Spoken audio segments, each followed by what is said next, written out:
But you're quite right about it's like in workers' compensation claims, they have a hierarchy of a table of maims, which is worse, your arm ripped off of your leg, that kind of thing. And here, they leave in a phrase where James Bond talks about the sweet tang of rape. I mean, seriously, they leave that in, but they take out something about Africans being very nice, except when the men get too drunk or something like that. That's out. But the rape claim, which I think is even worse, that's still in. That's quite weird. Yes, and the sensitivity writers also thought to keep in clearly very homophobic slurs, but apparently racist slurs were okay. I mean, it's a very odd the hierarchy of offensive slurs going on here. But I think the main point is to argue that how do you and I not get these jobs? How come we're not sitting there? Why aren't we chosen to do these? I tell you what, I could create real mayhem. The collected works of Karl Marx, give them to me, you know. Oh, gee. Yeah.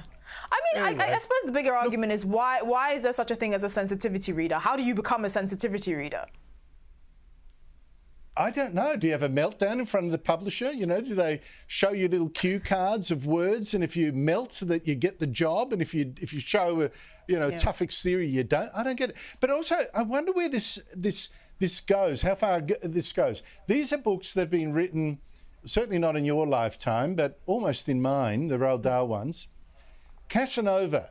Do you go through his diaries where he talks basically about, well, essentially rape? Marquis de Sade, you take his books and remove all the passages to do with sadism. Dante's Inferno. It has Muhammad in the 8th circle of hell with his guts hanging out. Do we rewrite that because, insensitivity? Where do you stop? Where is the chronological line?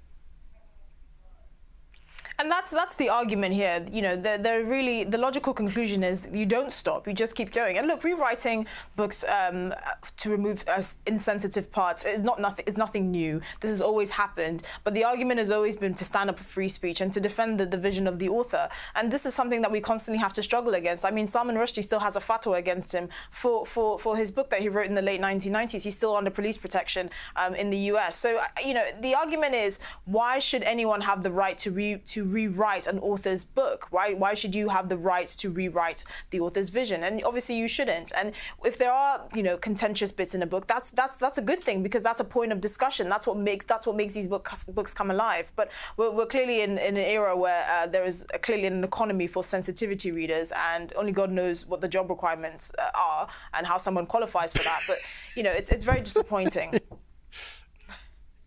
I've got to do a column on that. I've got to try to find out how you qualify as a sensitivity reader. You've raised a wonderful point.